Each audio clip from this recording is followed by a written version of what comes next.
Well, good afternoon to you. It is 4:06 now. News Talk 105.9 WMAL, where we're making sense of the news. Coming up, Gabriel Noronha joins us this hour. A lot of breaking news out of the Middle East.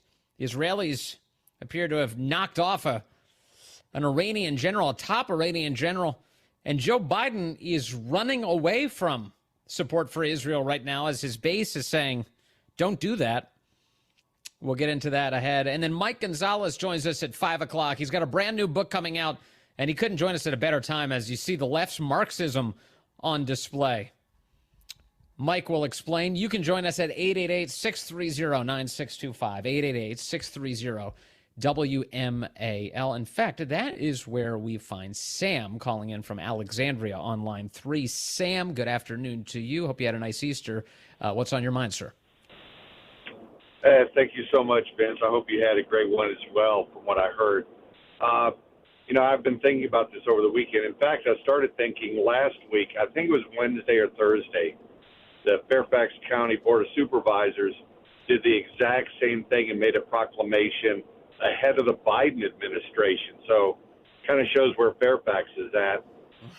And so over the weekend I'm thinking about it, and in some chats and things, it's like, well, don't worry, when Trump takes over, this is going to happen.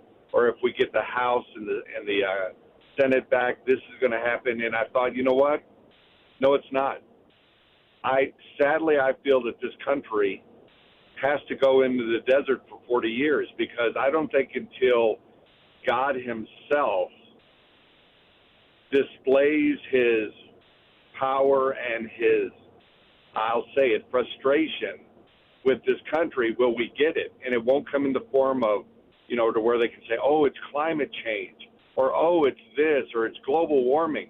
No, it's going to be, oh my gosh, God is getting personal now because we made it personal, and he's not happy. And I think that's where it's going, brother. In other words, it's going to take more than just electing a guy as president of the United States. In this case, the guy this year would be Donald Trump. It's going to take more than that. You're right about that, Sam. There are things, I think, from a public policy perspective that could help. One is like, don't fund the evil. That's a huge thing, and placing pressure on lawmakers not to do that. Like, we shouldn't be paying for mothers everywhere to abort their children. That's a callous and disgraceful thing that we've done for far too long. But at its core, even on that issue, just like so many others, a lot of it has to do with just changing people's hearts and making them more open to like what's actually going on in their lives, and to be, less self-interested and more concerned about their fellow man and the well-being of their communities. Definitely. And so when you say we need an awakening, a biblical awakening, I agree. I definitely think we do. And this could also be, part of that cycle that we hear people talk about every so often. What is it? The 4 parts that, strong men make good times make weak men make bad times make hard men, and it keeps, and the cycle just keeps on playing itself out. And we could be in one of those phases right now, one of those disappointing phases as we speak. But I started the show, Sam, saying the one thing I am noticing, if there is anything that I can detect that gives me reason for hope, there is, I think, a spirit of recognition about this, that this is happening, and that people do want to become more sincerely in touch with their faith because they have no other option.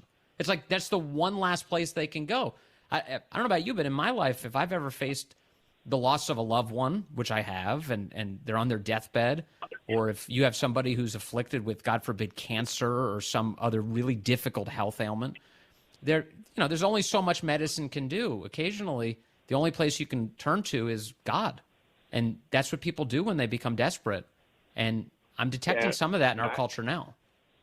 Yeah, I absolutely agree with you on that. And that's when it comes to, our personal relationship with him and those things where he has to move in our life to kind of show us that you're drifting a bit, Sam, and I'm going to get your attention.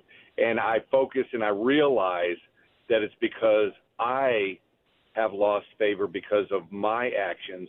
And I don't know whether at the nationhood or at the level of a nation or country, whether that is not the same thing that we have to do much like I think it was in the 1800s and early 1900s where they had, the great returns to religion and those types of things, to where it took an event like a world war and people said, wow, that was horrible, and we need to focus on what is important in life and what is important in our relationship. But remember, the historical thing that occurs when you're talking about the World War is usually immense suffering begets that restoration that you're talking about. And what you and I are trying to stop is like, hey, we don't want any more suffering. Let's fix it now. We can see where this is going. Let's get back on track before we need immense suffering to bring us there, to drag us there by our nose. Sam, thank you. It's a good point. It's much deeper than simply who the president of the United States is, but that certainly matters. Let me take a phone call now from Ben, who's calling in from Arlington, line 1. Ben, good afternoon. You're on the Vince Coglianese Show. Hey, good afternoon, Vince. Hey, Ben. Hey, I was just, I guess, all day I've been hearing a lot about this Trans Day of Visibility, and I just wanted to posit the idea that, Jesus was really for the outcasts and all of those who were persecuted against in his society. And yes, the transgender folks are just one group of people in our society who are outcasts and persecuted against. And so I feel like, advocating for them on Easter is just one way of being Christ-like.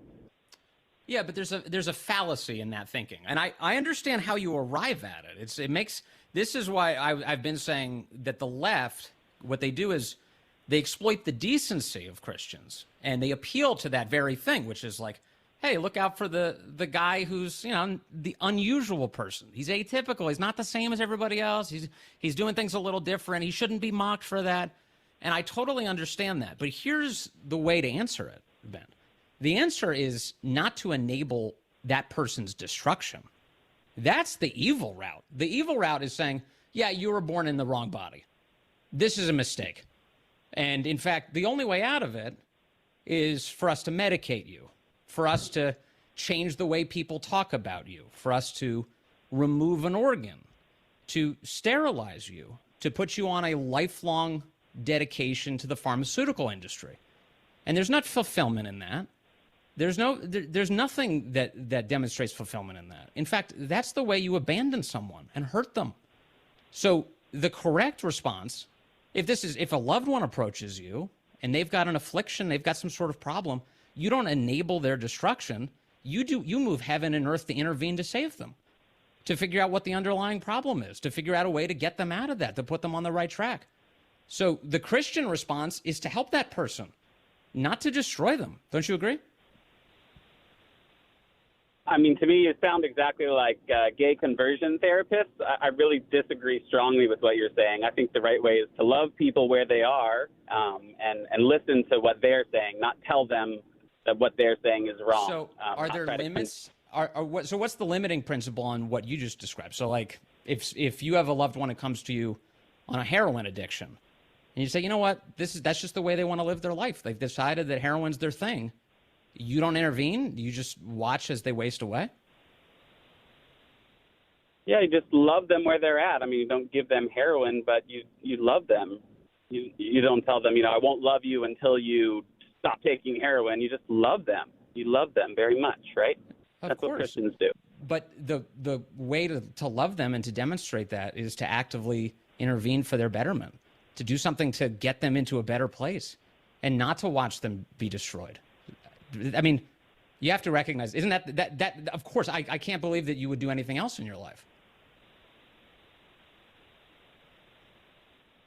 Yeah, no, I just hear so much hatred spewed all day on these right-wing talk stations, but I don't hear much love coming for the trans people. And that's what I heard coming from the White House or from Fairfax schools. I hear love for these people who are outcasts, and that's what I would think Jesus would say. It's abandonment, Ben. I'm sorry, you're being misled. I'm telling you that you should open your eyes here, because you're being totally misled. You are being told that abandoning and enabling destruction is decency, and you're being misled about it. And a lot of people are. You're not alone in that, but I'm going to pray that you get out of it. Thank you, Ben. I appreciate the call today. Let me see here. I have L calling in from Rockville, line 5. L, good afternoon. You're on the Vince Coglianese Show. Hi, Vince. Yeah, building on to what you were saying, we might have to admit that the entire psychiatric field is a complete farce, because if they can help with body dysmorphia, self-harm like cutting, anorexia, PTSD, but they can't for gender dysphoria, that seems mighty targeted to me. Also, they're using these institutions to basically propagandize these kids, and they know the power of influence because they use marketing techniques, basically, to get these kids to start thinking these things, like subliminally. And it's pretty obvious. And I can't remember the term that Ben used, but it was like when you send someone to,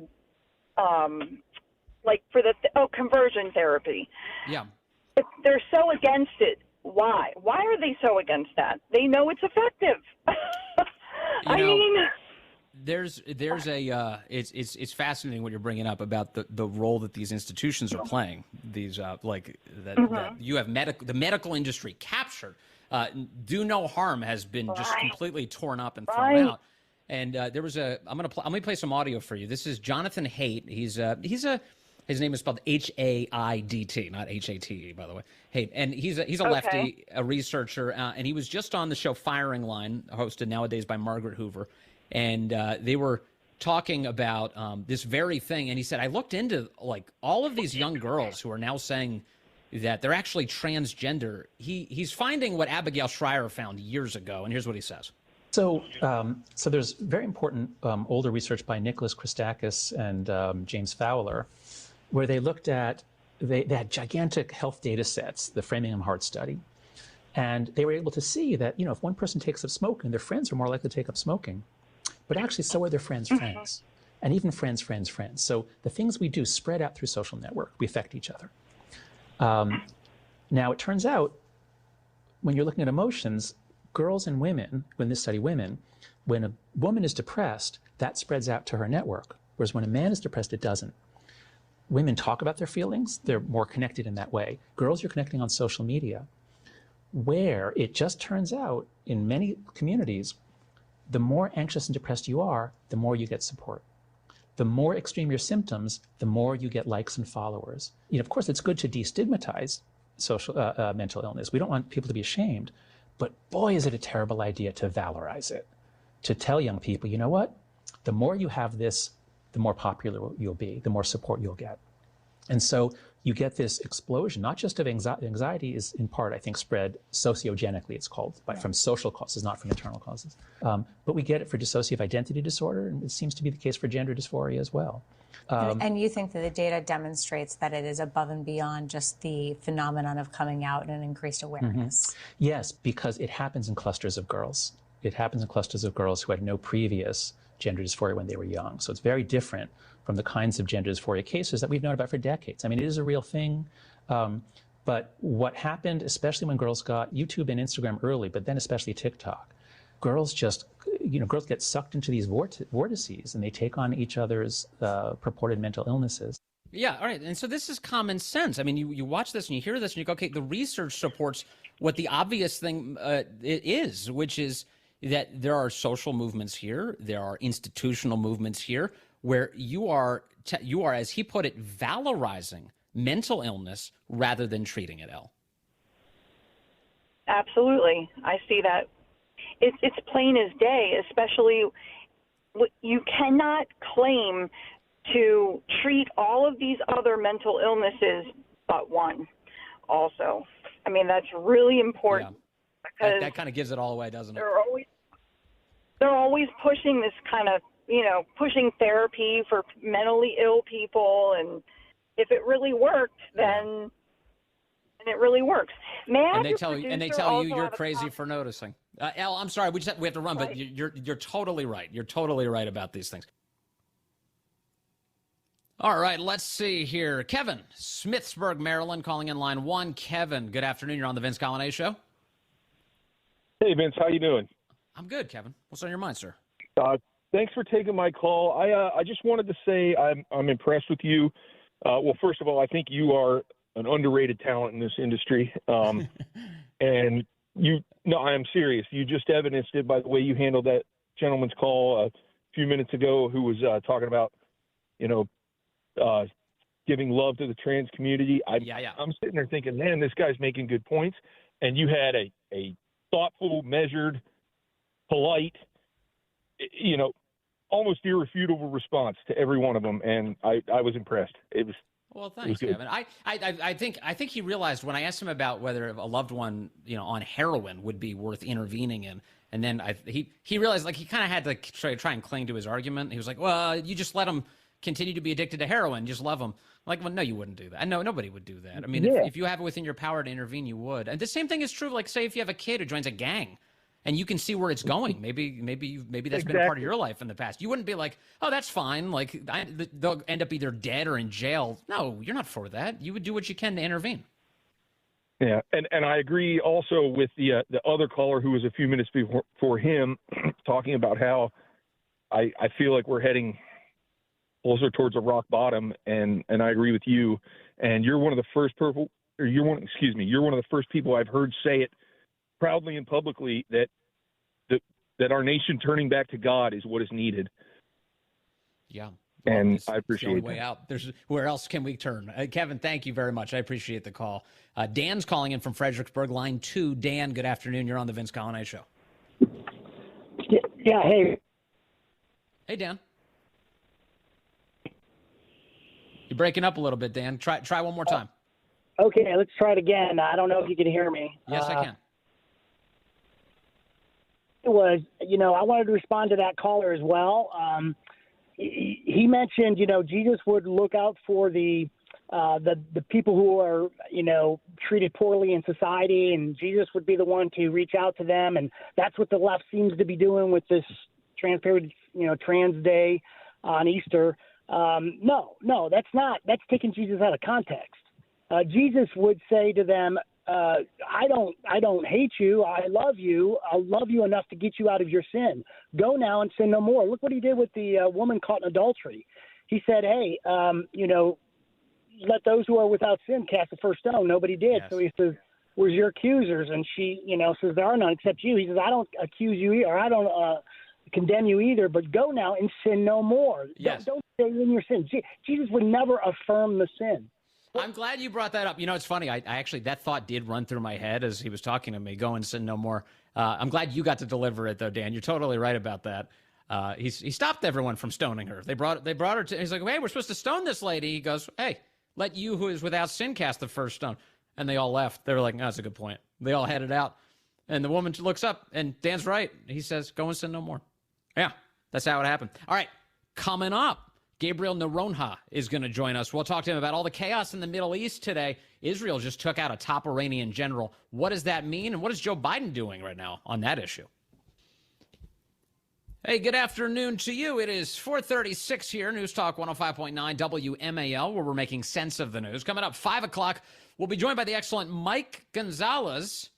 He's got a new book coming out. He co-authored it, by the way, with the excellent Catherine Gorka. The book is Next Gen Marxism, what it is and how to combat it. I think we're witnessing some of it right now. Mike will break it all down for us. That's at 5 o'clock. You can join us at 888-630-9625, 888-630-WMAL. Some big news today out of the Middle East. You have a top Iranian general was just killed in what appears to have been an Israeli airstrike. All the news outlets are saying it was Israel that did this. An Israeli airstrike killing a top Iranian general, targeting a building right nearby the Iranian embassy in Damascus, Syria.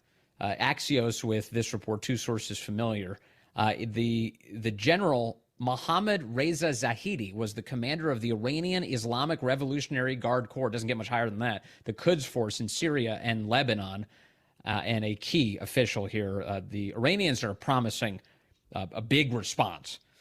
For more on this, I want to bring in Gabriel Noronha now, who is the executive director of Polaris National Security and a former State Department advisor on Iran. Gabriel, good to have you with us, sir.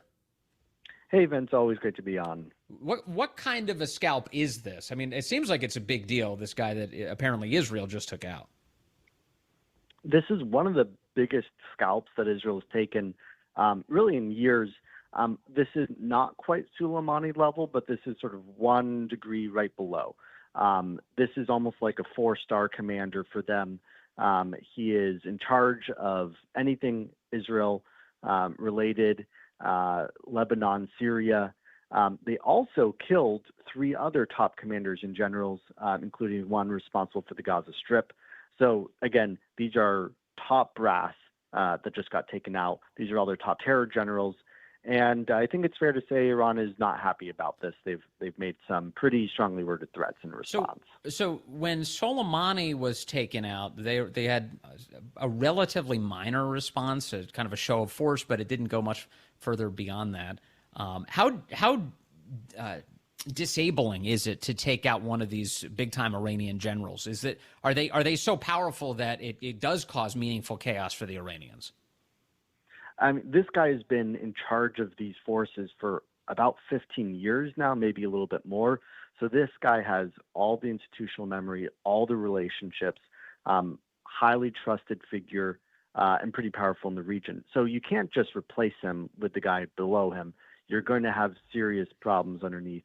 In terms of what does Iran respond with, look, they've already been throwing almost everything they can against Israel. They were sponsoring Hamas, that did the October 7th attacks. So, we're probably going to see a little bit less of like a show of missiles against Israel and more just sort of this escalation and constant attacks that we've always been seeing. Right. And as we see the fighting continuing between Hamas and Israel, we should understand that as an expression of Iranian aggression, right? The Hamas is funded by the Iranians. They're arming Hamas. This is obviously an extension of Iranian terror. Exactly. 93% of Hamas's military budget comes directly from Iran. This is just another appendage of the regime. I heard a lot of people saying online that this was, a major escalation by Israel. I don't think that's accurate. Look, Iran and its proxies have been attacking Israel nonstop for the past 6 months. This is, in my view, an appropriate response. This is sort of saying, we're going to hold you, Iran, responsible for the actions of your proxies. You don't get away with killing hundreds, thousands of Israelis and expect to go get away with that. So the question is, does Iran respond in a way that is good? I mean, like, do they respond to that? Like, obviously, they're going to make a lot of hay in public and say, oh, we're going to get tougher now. Oh, we're going to have a big response now. Oh, it's really coming for Israel now. But is this the kind of thing that actually brings them to heel? Does it slow Iran down or give them pause? The way I think about this is Israel has just killed sort of one of their family members, in the sense that this is one of their insiders. This is someone who everyone in the top regime leadership knows and likes and has been around. So you're also going to see a little bit of an emotional reaction out of the regime. You could see them lash out. You're going to see probably some missiles come in from Lebanon.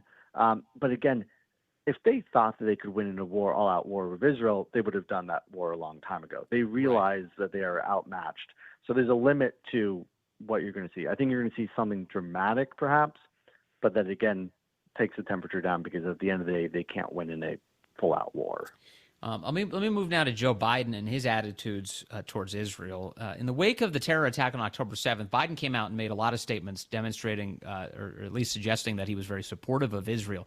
But since that time, many in his party, and now him for that matter, have all decided that actually Israel's sort of a problem for them politically. Expressing support even for Israel is problematic for Democrat electoral chances, especially in places like Michigan. And so many Democrats have begun abandoning their pro-Israel sentiment and including their support. And this past week, you had a vote in the United Nations Security Council, a resolution calling for a 6-week, quote, immediate ceasefire between Israel and Hamas. This has largely been seen by, I think, everyone as only to Hamas's benefit, so that they can re-up their efforts to strike Israel yet again. And the United States, for the first time, didn't veto it. Now, traditionally, the U.S. apparently vetoes these things. Didn't last week. Tell us about the message that sends. So it's interesting. In the early days of this war, you had senior Biden officials saying publicly that a ceasefire is simply a mechanism which allows Hamas to survive and attack Israel again. And they were very clear about this. They were clear-eyed. They knew the strategic implications. And so what we've seen here is a complete 180 on that policy.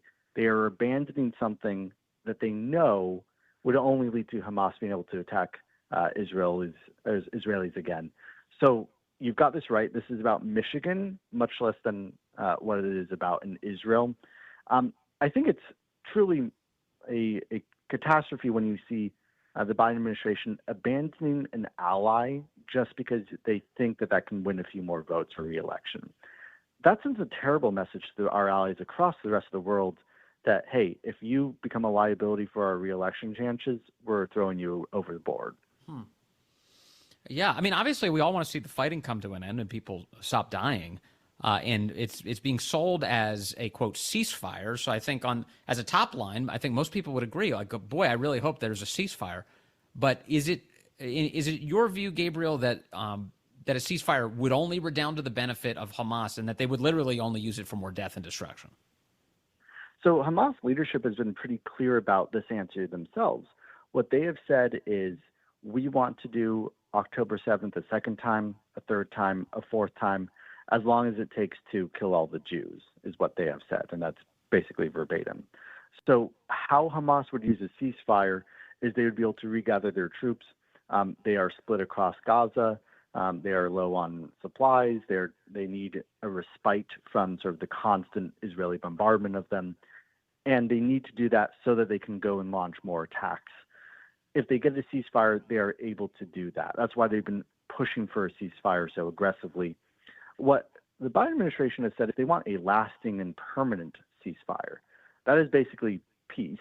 That's sort of like us saying after 9/11, hey, Al-Qaeda can get a permanent ceasefire. We know what would happen after that. Hamas has had ceasefire after ceasefire over the last few decades, and each time they are the ones that break it with a new attack against Israel. Yeah, well, that's for sure. That just keeps happening. I've noticed that a lot of the Biden administration antipathy towards Israel is very focused on Benjamin Netanyahu. They're very frequently, they're like, you know who the bad guy is. It's Benjamin Netanyahu specifically. But I'm struggling to see how Israeli policy would be any different here if Benjamin Netanyahu was not in charge. I mean, my impression is that the Israeli people are very much against terrorist attacks from Hamas and support the military effort in Gaza. What am I getting wrong? They absolutely do. And they actually have a war cabinet right now, which includes all of Netanyahu's major rivals from his own party. The left in Israel has sort of collapsed politically since the 7th. So there are no real opposition. And 2/3 of Israelis say that they are strongly supportive of Netanyahu's policies here. So this isn't an attack against Netanyahu. It's really an attack against the entire Israeli system disguised as an attack on Netanyahu. I think of the way they've got this relationship, it's a little bit like we have Trump derangement syndrome over here. They've got Netanyahu derangement syndrome, where they're sort of obsessed with the personality, and they just don't like the personality, and so they make really bad policy decisions just to try to, even out their spite here. And it's not productive for U.S. national security at all. At the State of the Union, Biden announced that the United States military would be setting up a mobile dock, basically, to deliver aid into Gaza, which, of course, is, as we know, controlled by Hamas. We would deliver all sorts of humanitarian aid there. And now I'm seeing increasing concerns that all this is doing is just putting American troops needlessly in harm's way and thus potentially running the risk of escalating this into a U.S. troop-involved war. What are your thoughts on what the Biden administration is currently trying to do in Gaza? Look, there's always been the aversion in America to having military boots on the ground in wars that we're not a party to. Right. This is the closest thing that you can have to boots on the ground. We are putting a bunch of American soldiers right up to Gaza. we should all remember, and this predates us a bit, but the USS Cole, this was 2000, was stationed, and Al-Qaeda rammed suicide boats laden with explosives into the USS Cole, killed huge numbers of sailors. This is the kind of thing that would be very, very easy for Hamas to go and take a pot shot at us. We could see mass casualties. There's a strong desire on behalf of Israel and the United States to get humanitarian aid into Gaza. The best way to do that is through the land borders. I think this sea-based approach is a little misguided and has a huge potential to go devastatingly wrong. Right, and there's no shortage of efforts to try and get aid into Gaza. But, to the extent that we face barriers to doing that, what are those? I mean, I imagine that includes in part definitely Hamas and the history of theft of aid for their own enrichment. Additionally, what is Egypt doing to help deliver aid into Gaza, given that they border it? So there's the big main entrance into Gaza for humanitarian goods is called the Rafah Gate. It's in Rafah in the south of Gaza. That's the border with Egypt.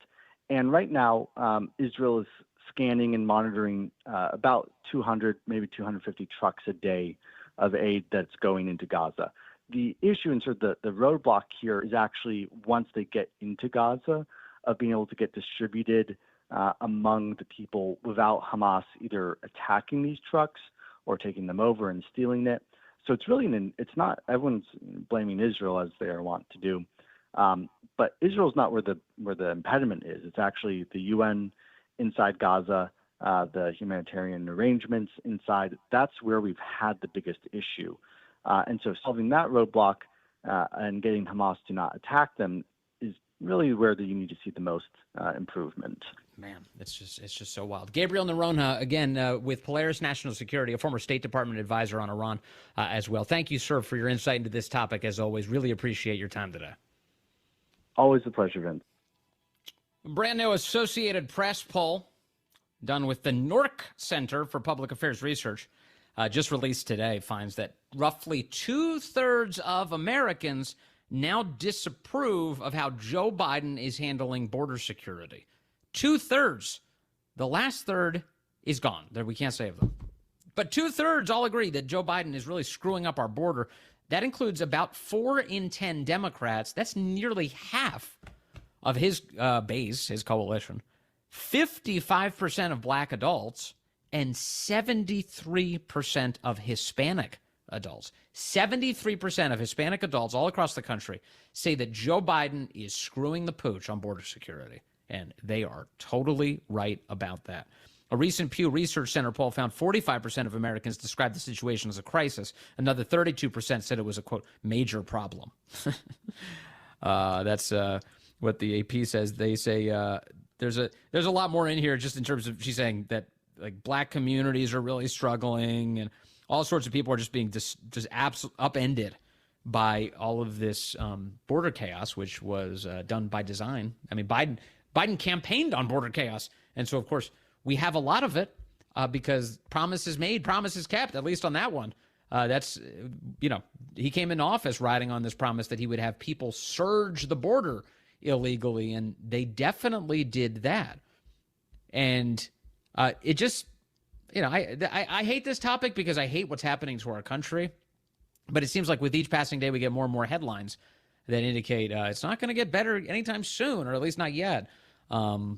There's a Texas magistrate judge by the name of Humberto Acosta who just ordered the release of, all those illegals who were slamming their way through the National Guard in Texas on that video that shocked the nation. They're like, oh my goodness, what is happening on our border? You have people invading and just running straight through and assaulting American soldiers. Yeah, well, a judge has just released all these guys who did that. A group of illegals ordered released by the El Paso, Texas judge during an online teleconference bond hearing after they were arrested in connection with the March 21 stampede caught by the New York Post on a viral video. Jenny Terre was on our show recently. We talked to her about this over at the New York Post. Quote, is the ruling of the court is that all the rioting participation cases will be released on their own recognizance, said the judge. He reportedly called out the El Paso District Attorney's Office during the hearing, saying they weren't ready to proceed with detention hearings for each defendant after he denied a motion for a continuance to have later hearings. So nobody can get their ducks in a row. Government can't function at all. Oh, we weren't able to get to it just yet. Can we put the brakes on this? No, we'll just release all these guys into the country. There's video of them invading America, assaulting soldiers on the border. That's where we are right now.